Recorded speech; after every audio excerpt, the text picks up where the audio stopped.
saltmarsh.com and twitter.com/slyflourish, here with another episode of Sly Flourish's Lazy DM Prep. This is a weekly show broadcast 10 a.m. Eastern Standard Time on Twitch, in which I go through steps from Return of the Lazy Dungeon Master while preparing for my Sunday D&D game. In this case, I am running the adventure Ghosts of Saltmarsh.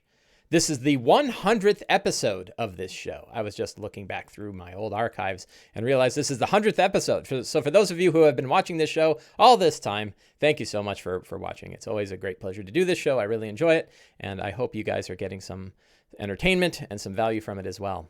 This show is brought to you by the backers of Sly Flourish on Patreon. If you go to patreon.com/slyflourish, or you look in the links below, you too can be a supporter of Sly Flourish. The patrons of Sly Flourish help pay for all of the equipment to keep this show going.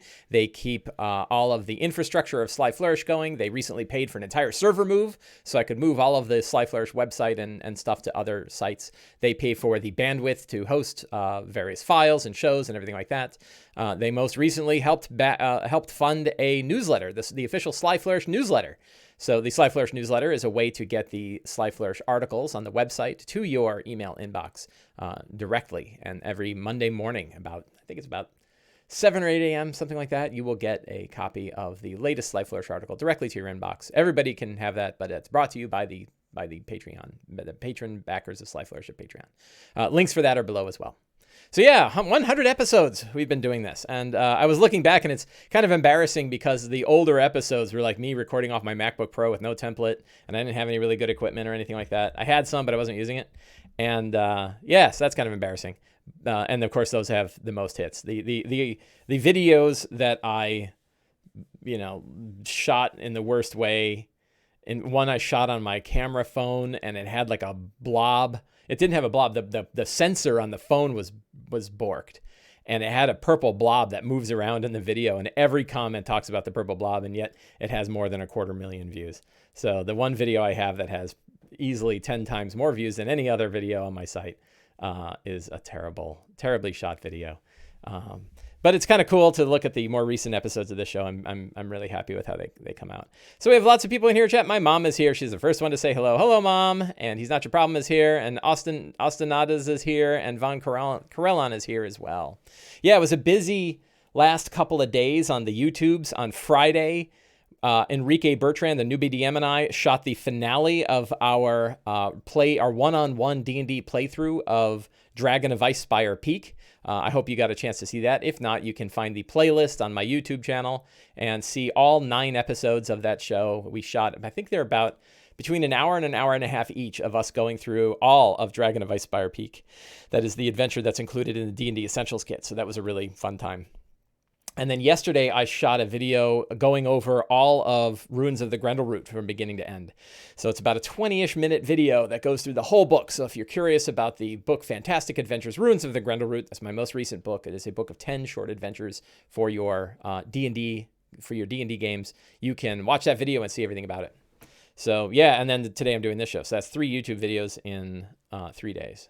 Which is not the norm. I think we're going to go back to doing about 1 a week. That'll be about 1 every so often. I'll do a second show. So yeah, my group has begun their final adventure in Ghost of Saltmarsh, although there's some interesting things going on and some loose ends, and I'm not sure how we're going to clean those up. So there may be more. I'm not sure. We'll talk about that, but I'm not sure exactly how to end this campaign, and that's a little worrisome. So in the last session, the characters made their way back to Saltmarsh after the destruction of the Styes. They had gone to the Styes. They killed the Aboleth Sogoth, who was running a cult of Tharizdun worshipping folk who were being transformed into sea spawn and other nasty sea creatures. This was my homage to Shadow over Innismouth, the H.P. Lovecraft story.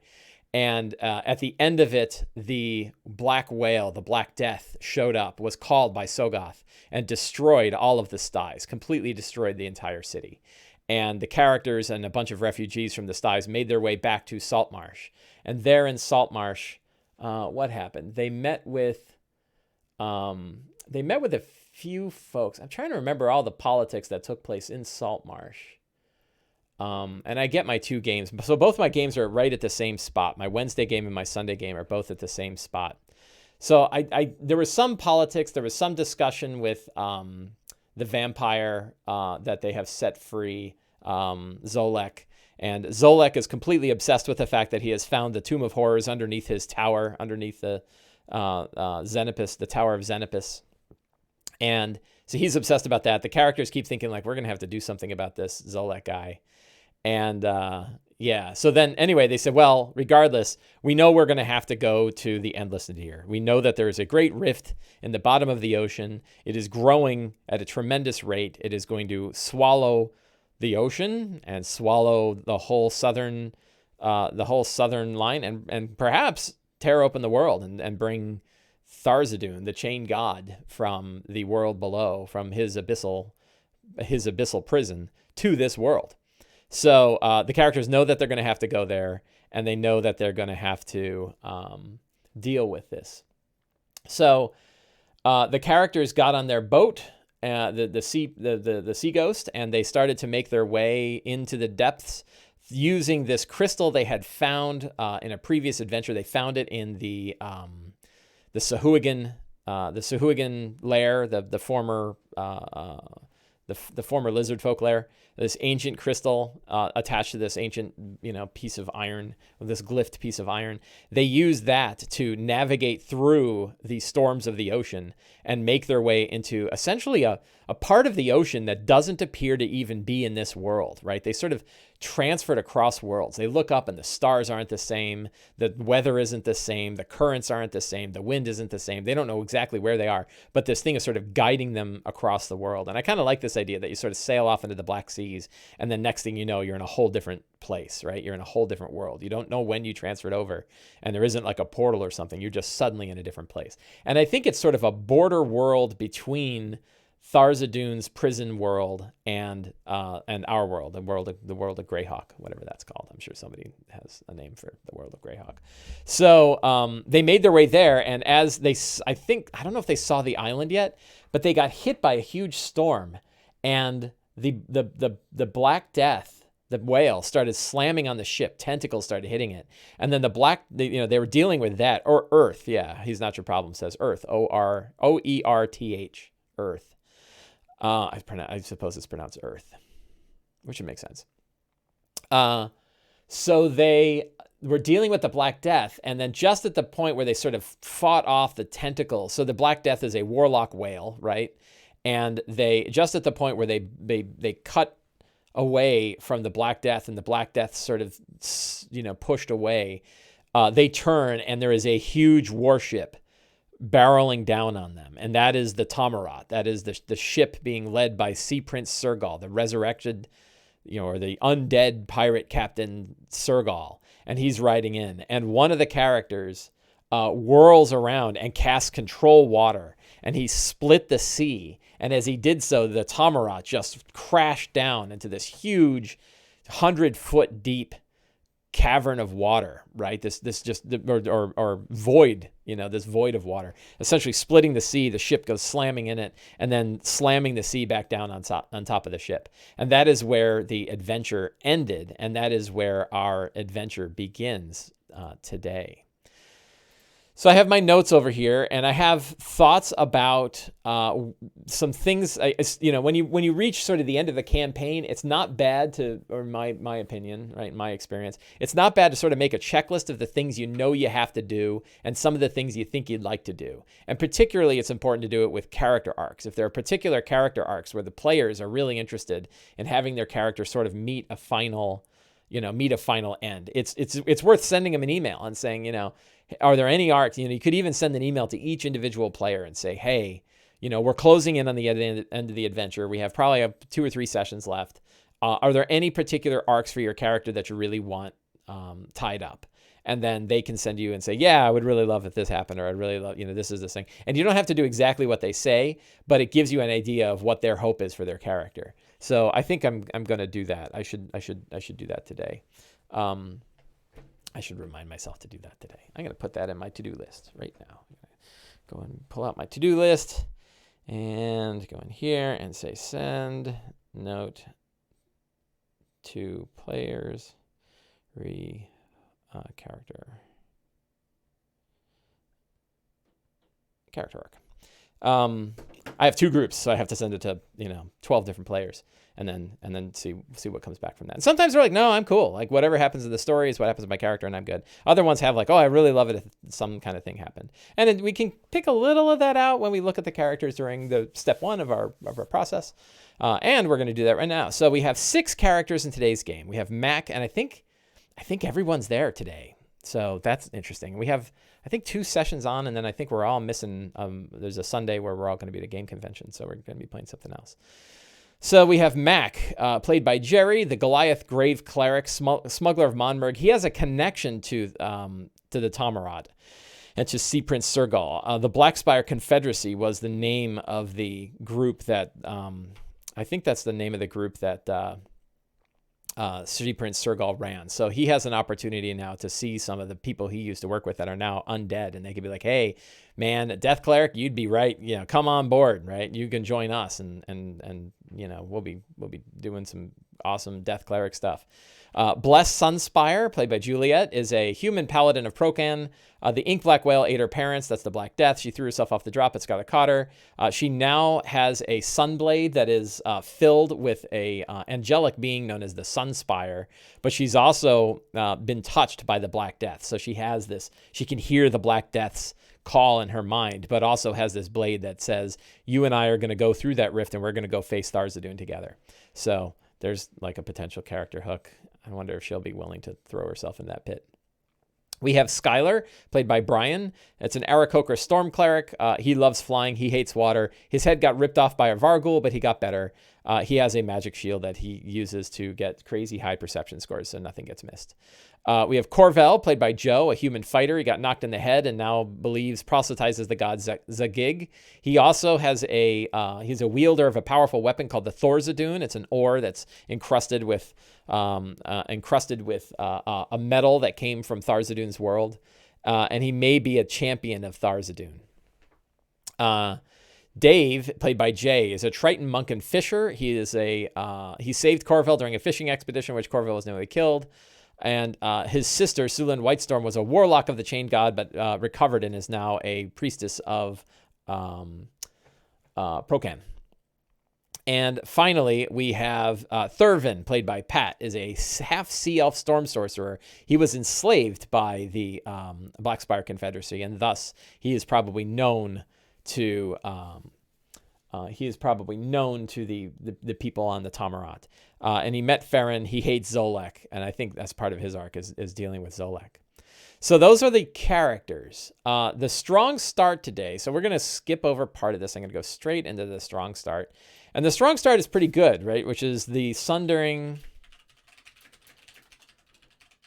of the Tammeraut. So Control Water pulled and basically made a huge crater of water that the Tammeraut slams in.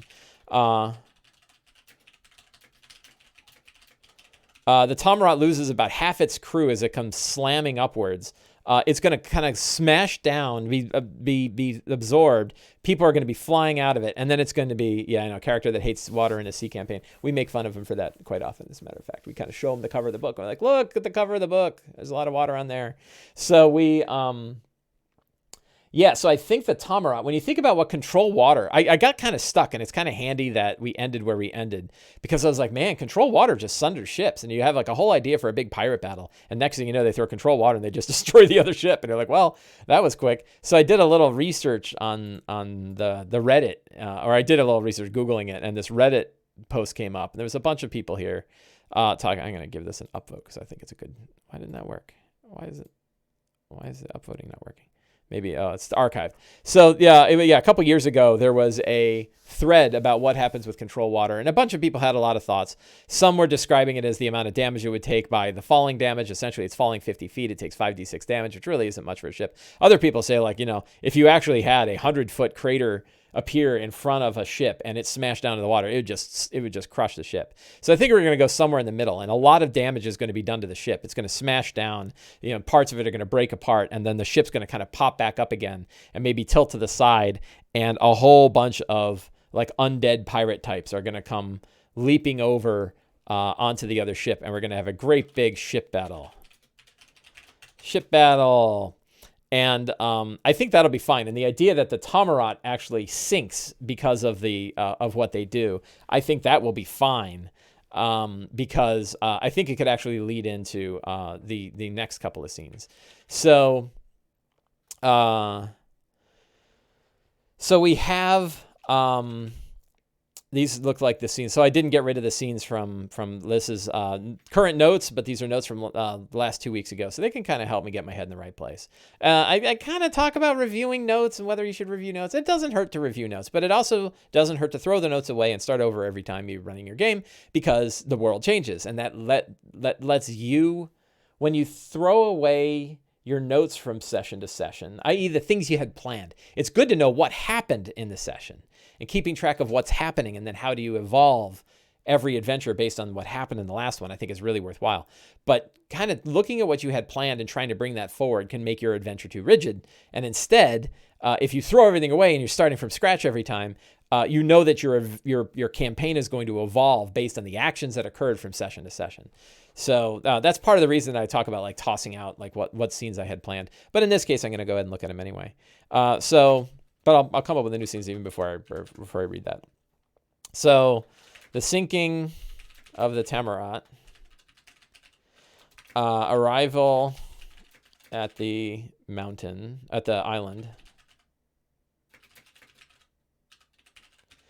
of the monolith, the caves, assault of Prince Sergal. Talk about that. Destruction of the monolith.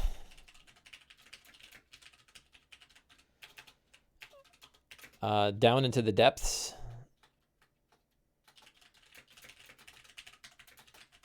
Travel to the endless nadir. Sealing. Let's see. Battle with the Black Death. And sealing the rift.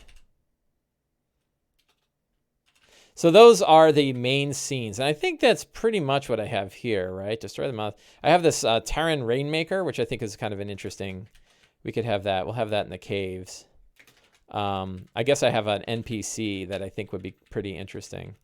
But all of the rest of the scenes that I had planned last time... And, this is everything to do with this adventure. This may take multiple sessions to complete. I have a feeling that it's going to take multiple sessions to complete.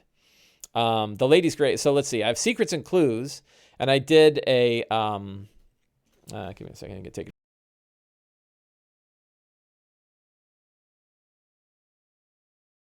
multiple secrets and clues from the last session's game, and I can reuse these if I want. Let's take a look at them. Let's see. Yeah, he's not your problem. Says that's a lot for one session. That isn't one session. So I'm trying to just outline everything I think is going to happen in this adventure. And because we're closing in at the end of the campaign, I want to just have my hands around it. But you can see that's like as much as I have my hands around it, and it can change. Like we'll see what happens, right? And as we see what happens, I will change that list. But it's not. I don't know how far they'll get. And this is one where like I want to have enough so that I'm certainly ready to go for a while. But I have no doubt that they will not complete all of those things. So, Lady's Grace, Mac's ship was one of the Sergal's fleet. That is a good secret, and I think we'll keep that. Dave is turning into a sea spawn / deep scion. I think we can hang on to that. I don't think he got cured. I don't even know if that came up. So I think I might have to ask the player about that. Island is filled with chewels. Yeah, and that chewels. Whoops.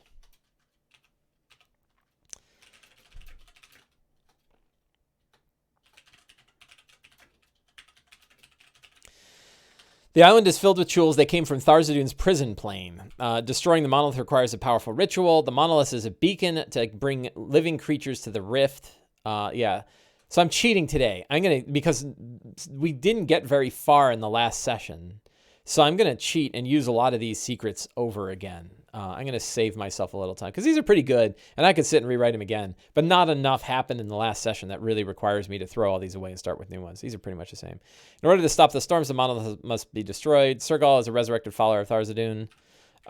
Creatures not of this world exist around the Endless Nadir. The monolith is 500,000 years old, as are the creatures around it. The aboleths are responsible for the tear in the Endless Nadir. The rift is growing exponentially. It's been growing for thousands of years, but now it'll tear open in just a few days and devour the whole sea. The other, let's see. So,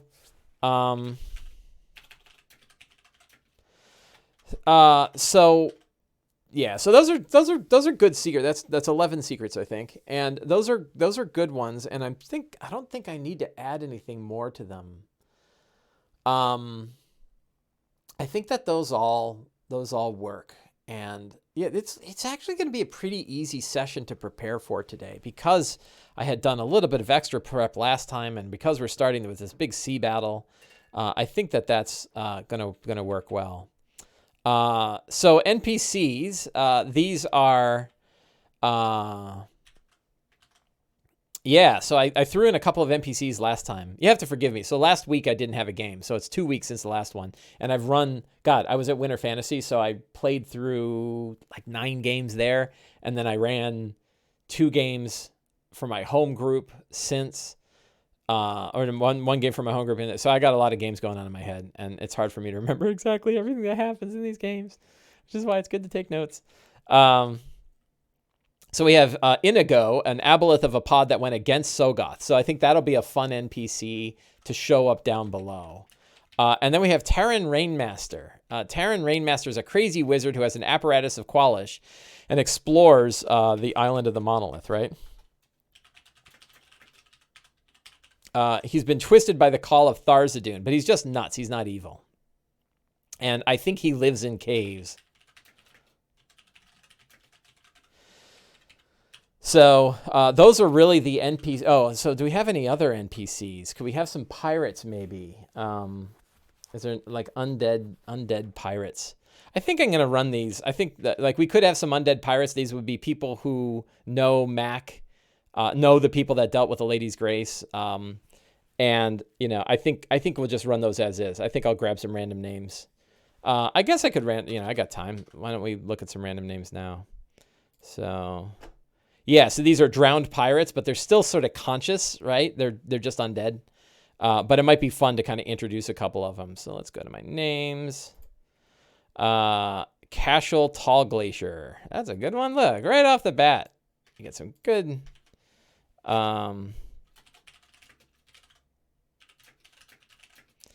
pirate bosun who knew Mac on the Lady's Grace. That'd be a fun one. And I'd like a female one. Dorka Earthstone. Dwarven. Master at Arms.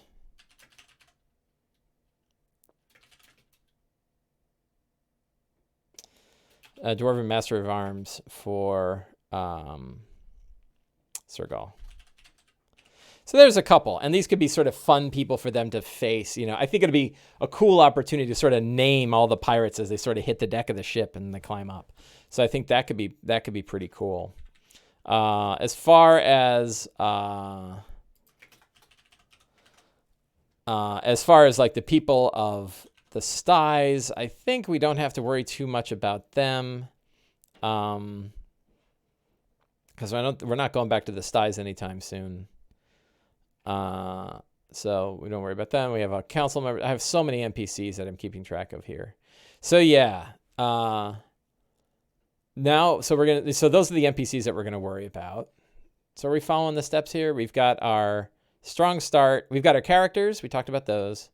We've got our strong start. We've got our scenes. We've got our secrets and clues. We've got our NPCs. We're ripping right through the checklist today, friends. Then we have our fantastic locations. So the Tammeraut's Fate is the ship.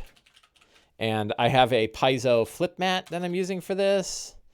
Let's see if I can find it real quick.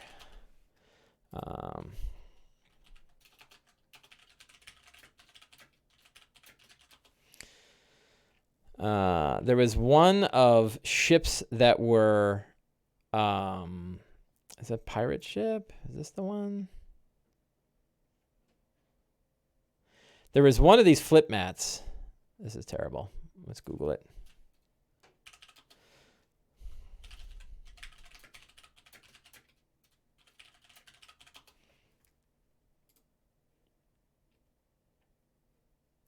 Yeah, this is the one. So not great, but it'll serve, right? And this one has a ship on one side and two ships that are docking side by side on the other. And I think that's what we're going to do. And I'll just make the squares will be 10-foot squares instead of 5-foot squares. So the ships will both be a lot bigger than they appear here. And yeah, it's a nice way to have two ships side by side in a quick flip mat that we can use. So I like that. The alternative is I could use two maps, but I'm not going to do that. So we're just going to use this. And we're, general, there'll be general maps. So I'm using that map for the Tammeraut. So I don't really need to do a whole lot with the Tammeraut as a location. And then we have the island, right?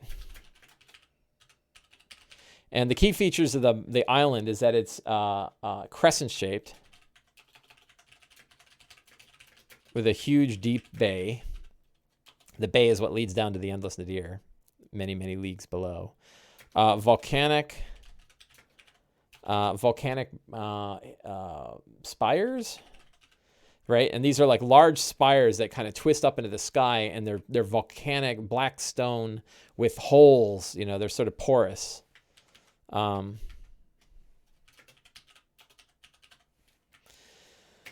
they have caves within them that go all the way up and all the way down.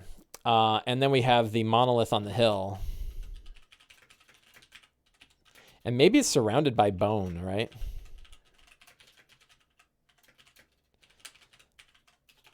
Surrounded by bones of both humanoids and monsters alike. So, yeah, so the island works. And then I cheated a little bit. I did a little looking ahead of time to see, like, is there a good map of the caves?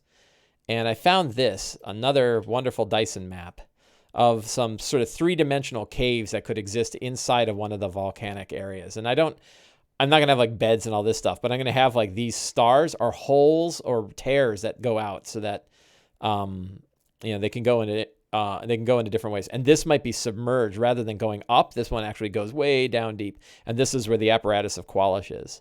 And this is where that crazy wizard lives. So we're going to grab this map and stick it right here. So monolith, blah, blah, blah. So those are the locations of the island. And so what I think is going to happen here, they're not undead, they're just living challenged. Yes, they are living challenged. That is true. So the way I think this is going to work out is that the characters are going to destroy the Tammeraut. They're going to kill the pirates that manage to climb on board before the Tammeraut sinks, and it's going to sink way down deep into the bay. And then their ship is going to get close to the island, and they're going to go on the island, and they're going to explore the island a little bit, and maybe fight a couple of chuls because they love chuls.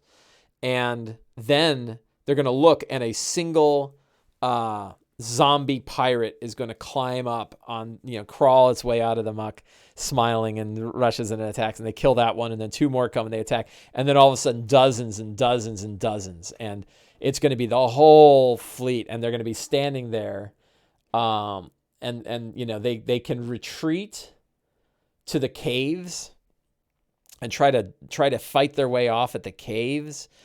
They also have to get to the monolith and destroy the monolith. Or they can take the apparatus of Qualish and go down deep instead and ignore the monolith for the time being. They have to destroy both the monolith as the beacon and the rift in order to seal the rift. But they don't necessarily need to do them in the same order. So the idea that we're going to have hundreds of pirates that are attacking from all sides, and they have to defend themselves, and they can defend those caves. There's multiple entrances to the caves. This actually gets to what the Tammeraut's Fate actual adventure is like, because in that adventure you are supposed to defend another abbey. Great, we just need another abbey to defend in these series of adventures where you're defending abbeys. And we have to defend another abbey from an onslaught of pirates. But in this case, I'm not going to have an abbey. I was thinking about having like an old temple to Tharizdun here. But I think it's cooler to have like these volcanic, these crazy volcanic caves that exist. And they have to defend, instead of defending the, like an abbey, they're defending the caves. And they have to like get choke points, and they have to, kind of defend against them, and then see how they handle dealing with dozens and hundreds of pirates, undead pirates that are climbing up on shore. So then I don't think, I guess we could get into the locations that exist in the Endless Nadir. I wrote a couple of notes here, which I'll just keep. So, or get rid of the warship. And so, monsters, I forget why I had them get attacked by cult fanatics. I think that was a while ago. So, yeah, bandits, zombies, right? I think we can just go as zombies. We can do pirate ghouls. So, lots of different, I guess I was going to shake up the chul. So, when I said that the island is filled with chuls, I love chuls, but I think my players have probably had enough of chuls.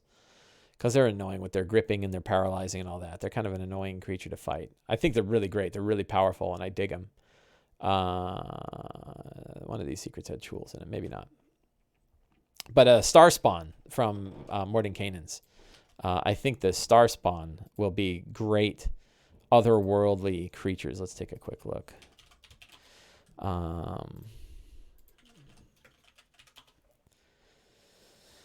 So we have Starspawn Grues. Grues are really low level, challenge 1/4. They have these confounding bites. What do they look like? Fanged, lipless, ever-grinning, mad-staring Grues, lopes on spindly legs and long arms, bristles. Yeah, so the island being filled with these Starspawn creatures, I think, can really work. And then some of them are very powerful. Starspawn Seer, right? Very powerful sort of, this could be sort of like the priest of Tharizdun from the other side, right? Leader of the cult that worships one or more elder evils. Yeah, perfect, right? These guys are perfect. Manglers are like the big brutes, I think. Challenge 5, 2 claw attacks, 8 plus psychic damage, flurry of claws, 6 claw attacks. What do they look like? Low slung, creeping horror, multiple gangly arms. One problem, Mordenkainen's has these Starspawn, and they're like the weirdest looking creatures, but they didn't do any art for them. They're just kind of a bummer. Like, it'd really be great if they had a Larva Mage. Hey, there's a picture. We have a Larva Mage. Oh, they're CR16. Oh, legendary. Circle of Death. Wow, this could be like the keeper of the monolith, right? Maybe if I want to be real dick about it. Starspawn Hulks. These are good. Challenge 10. Slam attacks. 9 to hit. 14 damage. If it takes psychic damage, it bypasses psychic damage. Does it have any other weird 2 slam attacks? Ooh, and it's a stunner. So the Hulk is sort of similar to the Chul. Challenge 10 seems high. Right? Its damage output, it does 2 attacks. Let's see. What's its damage output? If the Hulk takes psychic damage, each creature within 10 feet of the Hulk takes that damage instead. The Hulk takes none of the damage. In addition, the Hulk's thoughts and locations can't be discerned by magic. So yeah, so it turns it into an AoE. That's true. And I suppose you could have one Starspawn creature that's doing damage to the Hulk who's then radiating it outwards. That would be kind of an interesting power. So AC 16, 136 hit points. It's a fair number of hit points. It does 28 damage plus 9. 37 damage around is its damage output. That doesn't feel like a challenge 10. I bet my group could take down 2 of these without a problem. So this falls into like Mordenkainen's in particular. I think it overstated the challenge rating of a lot of monsters.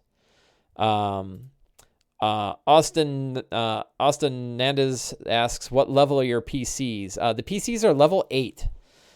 They completed, they're 8th level at this point. So pretty, and they're pretty powerful as 8th level. Like this, they're hitting that part of tier 2 where they're really throwing out the damage.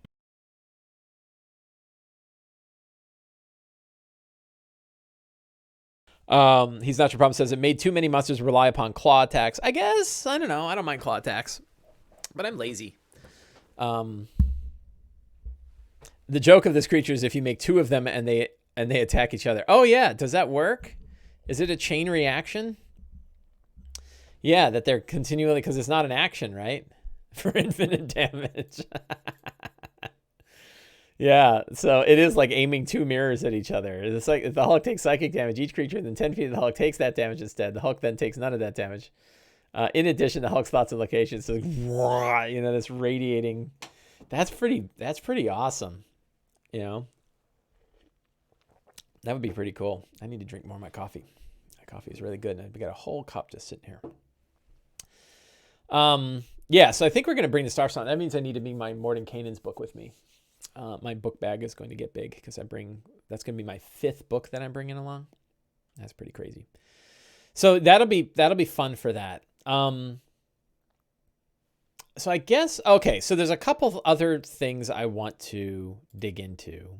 So one of the topics, we got, 23 minutes left. And one of the topics are the things that I need to, the final campaign checklist, right? Like what needs to be completed to really make this adventure, this whole campaign complete. If it's just for the stat block, can't you use your phone? Yeah, I could use my phone. I'll probably just use my phone. But I don't know. I like books. I don't know. Yeah, I'll probably just bring my phone. That probably works. So what are the things that I want to complete for this campaign, right? We're closing in on the campaign. It's important to have a checklist. So, pirate ship battle, I don't have to worry about that. The island, that is Nadira, I know about that. I don't have to worry about that. Face off against the Black Death. So that definitely is something that needs to happen. Pirate battle against Tammeraut, I don't need to worry about that. That's happening in here. Sealing off the rift, yeah. So, but some of the questions are like, what do we do about, so they have Scarran Wave Chaser and Zolek. And part of the question I have is like, do we want to handle those as part of a, like the ending montage? Like, do we need to, do those things need to be cleaned up at the end of the campaign? Or is that going to be sort of the post-campaign, do we want to handle those things in a post-campaign story? And I might ask the players about that today. Like I might ask them like, as far as the arcs of Zolek and the Scarlet Brotherhood and Scarran Wave Chaser and the Council, do you guys want to continue the campaign after we finish this next chapter and finish those off in real time? Or is that something that we want to sort of do some group storytelling together and finish off through our descriptions? And we can leave loose ends. Like I love leaving loose ends, but sometimes the players might be like, I've been playing this and I want to know what happens with Zolek. So, I guess the best way is to ask, it's sort of like a session 0 for the end of the game. Like, how do you want the game, not just how do you want the campaign to go, but how do you want the campaign to end? Right. And those are really the 2 big loose ends.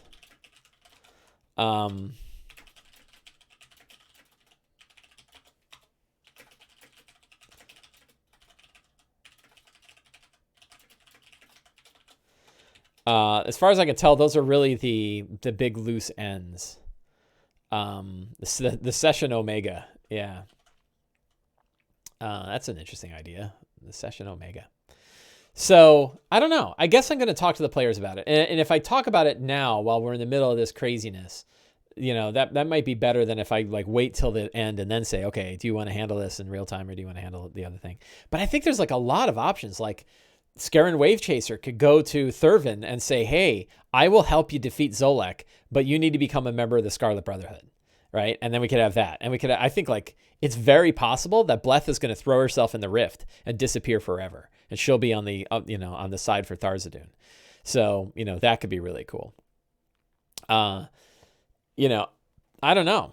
So, I like that when you end a campaign like this, really big things can happen because you know it's going to end. And so I'm tempted to have this stuff end in narrative rather than be like a new part of the campaign. I think we're ready to go. I have a feeling like all the players are just staring at their Eberron books and reading the Eberron books. And I think that's where I think that's what people want to do. By the way, just a preview for this show. So I've probably in the next 2 to 3 sessions, I expect, we'll be ending this Ghost of Saltmarsh stuff. It's been going for almost a year now. Here's a kitty. It's been going for almost a year now. And we will then be moving this show to talk about my Eberron game. And unlike the previous, so this show has now, I was looking back again, we're at 100 episodes. And it started with Tomb of Annihilation. And I started doing the show and preparing my Tomb of Annihilation game. And we did Tomb of Annihilation, and we did Waterdeep Dragon Heist, and we did some one-shot stuff and some Grendleroot stuff. And now we've been doing Ghost of Saltmarsh. And we will be... so we will then be going to Eberron. But the Eberron games... Yeah, you want to see the kitty? Where's the kitty? Let's see if I can get her up here. There you go. There's a kitty. Hello, kitty. Look at her. She's so much bigger. I don't know if you guys have been following along. You can watch the old videos and see how big my cat has gotten. Oh, she's purring. Oh, she loves that. Oh, she loves it. So we're going to be going to Eberron. Yeah, so Austin says, I've been staring at my Descent into Avernus book and it's beckoning. So, yeah, my group made a choice. Hang on a sec.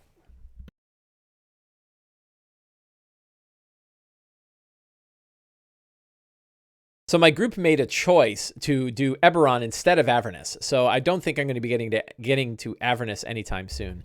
And instead we're going to be doing a... I got a tail here. Cat tail. And instead, we're going to be doing Eberron, and that's going to be homebrew. So you're going to see more homebrew based prep, which I think will be interesting. I think sometimes people like to watch me prepping a game for a published adventure that they have seen me do, or that they, have run themselves. But I think that in this case, you'll be seeing, there isn't a Eberron campaign arc that I'm going to be running. I'm going to be homebrewing my own. So I guess that will be an interesting way to watch the game go. And I have no idea how long that's going to go. I don't really know. Got some kind of frog in my throat. Yeah, so that's where that session will be going. So we talked about, yeah. So I guess that yeah, Gondolar says, I think it'll be interesting to see how I set up a homebrew campaign. Yeah, and it will be for me because I don't think I've run a homebrew campaign for 5th edition ever, a long one. I don't think I have. I've run some small ones, but I don't think I've ever run a large campaign. There goes my kitty.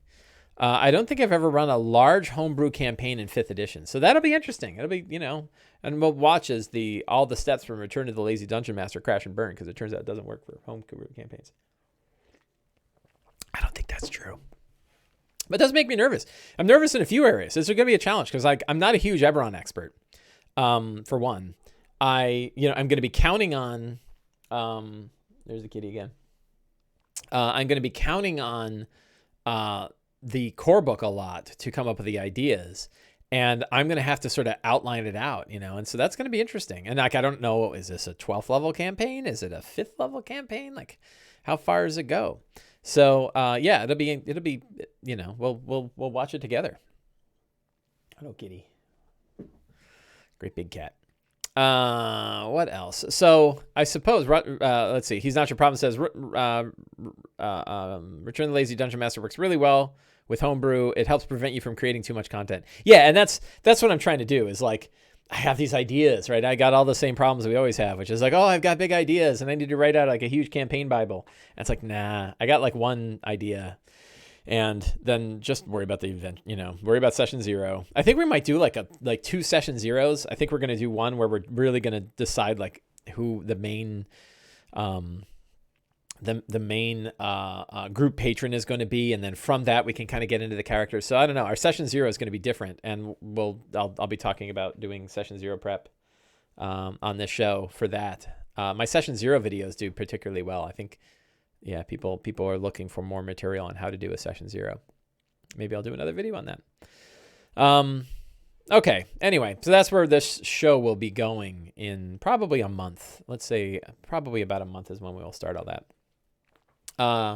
So now I can do a little bit of homework on what they will find in the Endless Nadir.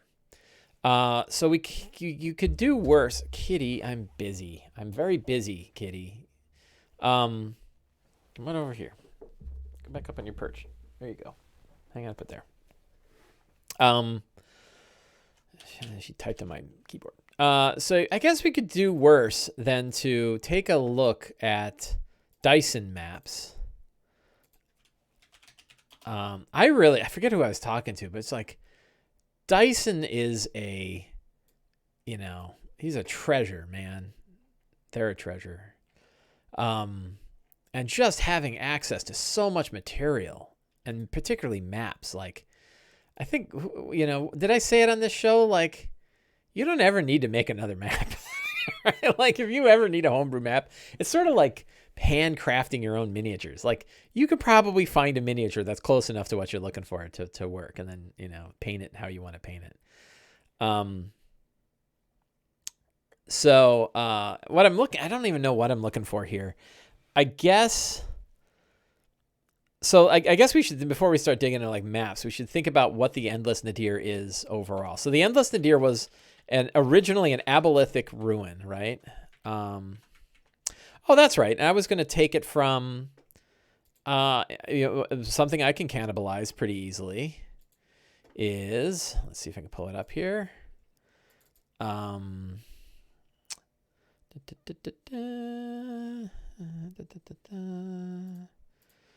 a new window. Whoops. Oh, actually, I'm not going to use that one. We'll use this one. And we'll go to a book that some of you may have heard about. We're going to go to Chul. And here, so a great piece of artwork. That could be the Endless Nadir, right? That could be what it looks like, with ziggurats and great pillars and glowing bits and rifts in the ground.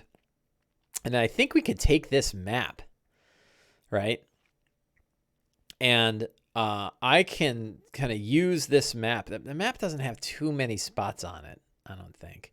But it does have like the crazy big ziggurat. It's got this like big spirally temple-y place. Maybe that's where the larva mage is, or where the final protectors. And then, these could be like 20-foot squares rather than, I think they're 10-foot. Yeah, they're 10-foot squares in here. So we can make this chamber far bigger. And I think this area right here in the center, area 5, could be where the Endless Nadir is itself. So I could use material from the Sunken Temple from the adventure in Grendleroot as some ideas of the Endless Nadir. But then maybe I'll fill it out with sort of other things. So when we think about the Endless Nadir itself, locations, we can have an abolithic ziggurat. We can have a great pillar of knowledge, right? It's sort of the one where they've been carving the history of the universe into a big glowing pillar. We have the altar of Tharzadun as a location. We have, of course, the rift. Is there anything else that it has to have? I mean, it's going to have lots of destroyed ruins. Oh, hello, kitty.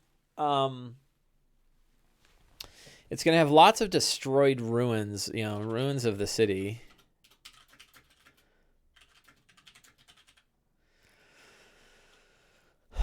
I guess we don't need much, right? They're not going to do a whole lot of exploring, but they'll see this stuff. The main thing is they're going to have to close the rift, right? And I think the rift, how will they close it, right? That's I think, I can't remember if that's something we talked about before on like, am I using the Abyssal Rift map from Tammeraut's Fate?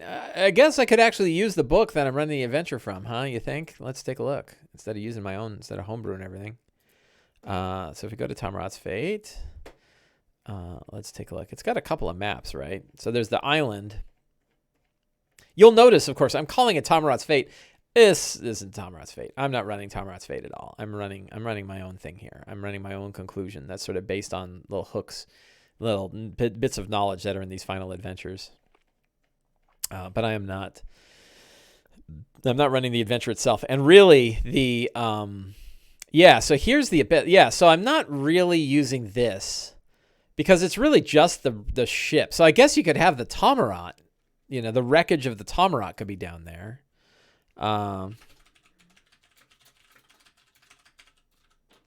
That could be there. And let's not forget our star spawn monstrosities are in my monsters. I guess I already had that.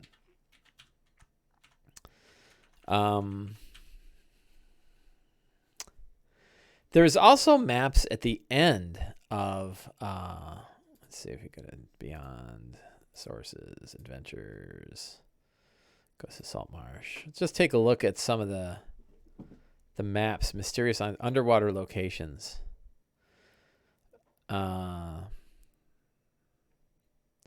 So there's these maps as well. This isn't so bad, right? This is actually a real good one right here. The Cove Reef is a pretty good map. Sea Hags. There's a sunken ship, right? There's a bunch of, I guess they have maps of wrecks. And what's kind of cool is that these, if you didn't look at it, the Warthakeel. So these could be your sea elven ruins that I could use. This isn't so bad. These are pretty great. Yeah, so the back of the book, my friend and an excellent writer for D&D, James Intercasso, wrote a bunch of these, I think, for this book. So yeah, these are all good maps that I can use. But this map in particular, so this is a good one, right? This one has and we'll just reskin all of these as sort of sea elven ruins. And then what was the other one that was up here? And of course, Dyson did these maps too, so there's no way I'm getting away from Dyson maps. This one is a pretty good one. We'll just have to put, a great big rift in this thing. That's sucking water in, and they have to, it's creating this huge vortex. I don't know how the hell a hole in the world, I guess it's just a swirling vortex, right? And then they get close, they're going to get pulled in, so they have to close it. So those maps work pretty well, I think, and I can use those. I think I even printed them out. I've got large scale printed versions of that. So I guess it's worth thinking about, like, what ritual needs to be taken place. So maybe destroying the monolith is part of it. But how do you seal up like a sinkhole, right? Like how do you shore up a sinkhole? And it could be that you have to go to the other side, right? That there's something on the other side. Like what's pulling, what created the rift and what's pulling it from the other side, and what has to be defeated or broken in order to kind of seal the rift up.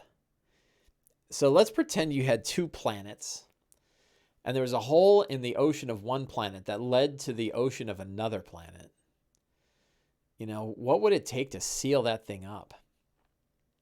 Somebody says bodies are the only answer. Yeah, so you could have a sacrifice. And I think, like, in this case, I know that Bleth would just grab her sword and dive right in.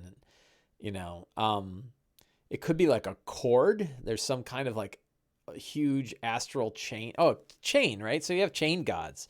So what if, like, between them is this, this, instead of just being a hole in the world, there's this,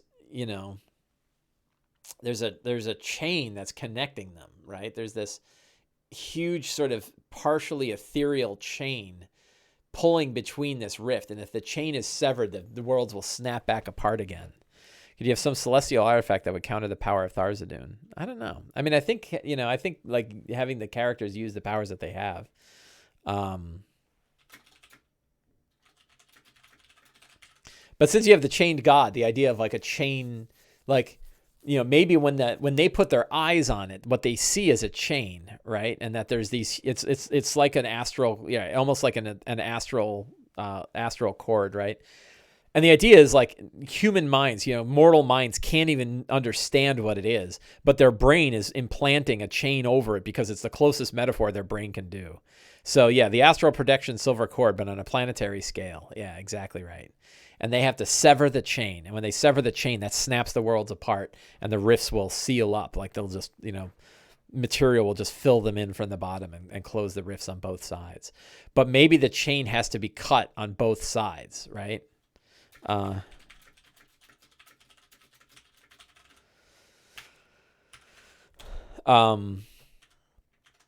think that's pretty cool. So somebody has to go through. Either someone has to go through or the whole party has to go through. But I don't know. Yeah, it could be pretty cool. Yeah, what's waiting on the other side? I don't know, but it's not good. Larva Mage? I don't know. Something terrible. I'll find something from a Tome of Beasts. I'll pull out my Tome of Beasts book and I'll find some horror that's not even in any of the Monster Manuals. So everybody's like, I don't know what the hell that is. That freaks me out. But we're not going to worry about that right now because I think that's probably couple sessions away at least. Yeah, so, I think more so than most sessions, I feel pretty good about this one. The start is such a strong start that it really works out well. And I don't think... yeah, this is not going to be a hard one to run, and it's going to be a good time. And yeah, I'm pretty happy. So with a couple minutes left, what do we want to talk about? Is there any other interesting D&D things going on? Winter Fantasy was awesome. I will pitch. So my friends James Intercasso, Will Doyle, and Sean Merwin, all have been working on a series of Eberron adventures. Let's see. We'll go to Adventurers League, and we'll go to Eberron. Yes, so EBO1, The Nightland, Voice in the Machine, and Where the Dead Wait are all available and are worth picking up if you are interested in sort of one-shot adventures in Eberron. My wife and I played through all three of these, and we enjoyed them a lot. They are fun.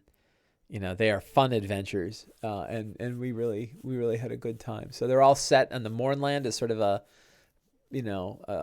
frontier, if you will, sort of a frontier area, but it's, going, Austin says, is it lousy to ask the players to make a sacrifice? Like you have one willing PC from the sounds of it, but what about a second?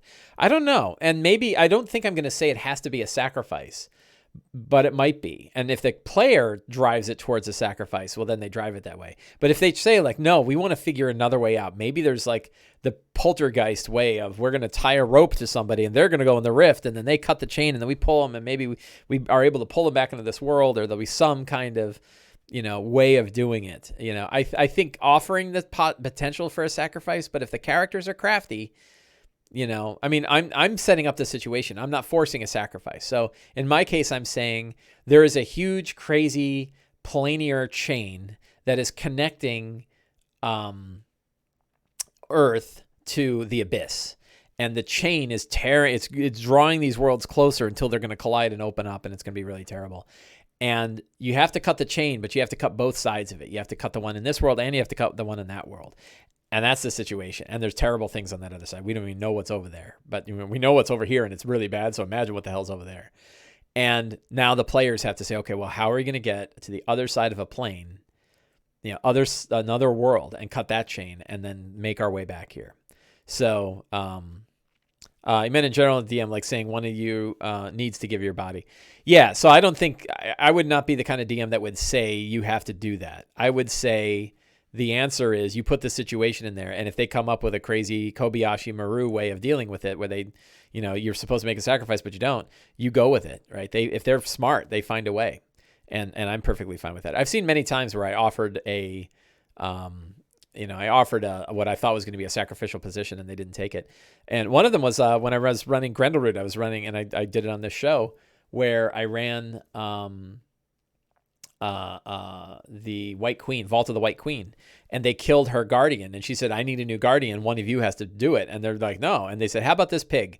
And she turned the pig into a giant hellish war boar, and it became her new guardian. And so they didn't have to sacrifice anybody, but they still managed to get the job done. So it worked out. So we have hit 11 o'clock. I want to thank everybody for coming into the show today. I hope you enjoyed it. And I always appreciate everybody in Twitch channel, the Twitch coming here to have a chat. And to all of you watching on YouTube, thank you very much. And again, thanks to the Patreon backers for backing Sly Flourish. And I will see all of you guys in a week. So have a great week, and hopefully you can get out there and play some D&D.